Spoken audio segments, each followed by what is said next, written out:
Les chiens sont des animaux de meute qui recherchent naturellement la compagnie et l'interaction.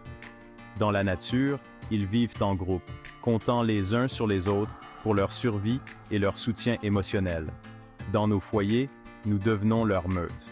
Et tout comme les humains, les chiens peuvent ressentir de la solitude et de la détresse émotionnelle lorsque leurs besoins sociaux ne sont pas satisfaits. Il ne s'agit pas de gâter votre chien, mais de comprendre ses besoins fondamentaux. La solitude n'est pas qu'une émotion passagère pour les chiens. Elle peut entraîner des problèmes de comportement et nuire à leur bien-être général. Dans cette vidéo, nous allons découvrir 10 signes déchirants qui montrent que votre chien se sent peut-être seul.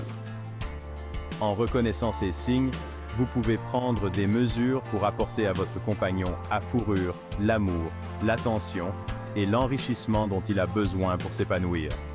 N'oubliez pas qu'un chien heureux est un chien équilibré. Bien sûr, tous les chiens aiment faire une bonne sieste. Mais si vous remarquez que votre chien dort plus que d'habitude, surtout lorsque vous êtes là, cela pourrait être le signe qu'il n'est pas seulement fatigué, mais émotionnellement épuisé. La solitude peut entraîner un sentiment de léthargie et d'apathie, conduisant votre chien à se réfugier dans un monde de sommeil comme mécanisme d'adaptation. La nourriture est souvent un puissant facteur de motivation pour les chiens. Alors, lorsqu'un chien se désintéresse soudainement de ses repas, c'est un signal d'alarme. Tout comme nous, la détresse émotionnelle peut se manifester physiquement et une perte d'appétit peut être le signe que quelque chose de plus profond affecte le bien-être de votre chien. Se lécher et mâcher sont des comportements naturels chez le chien. Mais lorsque ces comportements deviennent excessifs, qu'ils se tournent vers eux-mêmes ou vers des objets, cela peut être le signe d'anxiété et de solitude. Ces actions répétitives libèrent des endorphines, procurant un soulagement temporaire à l'inconfort émotionnel. C'est leur façon de s'apaiser. Les chiens sont des créatures vocales, utilisant les aboiements, les hurlements et les gémissements pour communiquer. Bien qu'une certaine vocalisation soit normale, hurler ou gémir excessivement, surtout lorsqu'il est laissé seul, peut être un appel à l'attention et un signe de solitude. Ils essaient d'entrer en contact, de se connecter, et leur voix devient leur façon de combler le vide.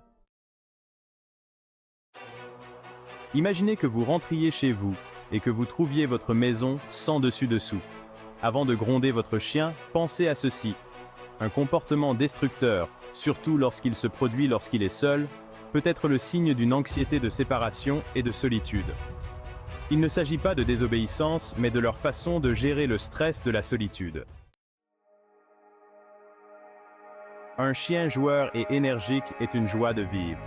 Alors, lorsque votre compagnon habituel plein de vie devient renfermé et léthargique, il est crucial d'y prêter attention. La solitude peut drainer son énergie, le laissant déprimé et démotivé. Les chiens sont des créatures sociales, qui recherchent souvent l'interaction et l'affection. Cependant, un chien seul peut commencer à vous éviter ou à chercher refuge dans des endroits isolés. Ce retrait est sa façon de faire face à un sentiment d'isolement et de tristesse. Les chiens s'épanouissent dans la routine et la prévisibilité. Lorsqu'un chien fait les 100 pas sans relâche, incapable de se calmer, cela peut être le signe d'une anxiété et d'une incapacité à trouver le confort. Cette agitation reflète leur état intérieur, un tumulte d'émotions qu'ils ont du mal à gérer. Les yeux d'un chien sont incroyablement expressifs. Regardez-les attentivement et vous pourriez remarquer de subtils changements qui révèlent leur état émotionnel. Des yeux tristes ou tombants, un front plissé ou même une bouche tendue peuvent être autant d'indicateurs de solitude et de détresse émotionnelle. Si tous les chiens aiment les marques d'affection, un chien seul peut devenir trop collant, recherchant constamment votre attention. Ce besoin accru d'affection est sa façon de rechercher du réconfort, de combler le vide laissé par la solitude. Reconnaître les signes de solitude chez votre chien est la première étape pour renforcer votre lien et assurer son bien-être. N'oubliez pas que les chiens sont des créatures sociales et qu'ils comptent sur nous pour leur tenir compagnie, tout comme nous comptons sur eux pour leur amour inconditionnel. En leur fournissant la stimulation mentale, l'exercice physique et le soutien émotionnel dont ils ont besoin, nous pouvons créer un environnement aimant et épanouissant où ils pourront vraiment s'épanouir. N'oubliez pas qu'un chien heureux est un chien équilibré et tout commence par la compréhension et la satisfaction de ses besoins.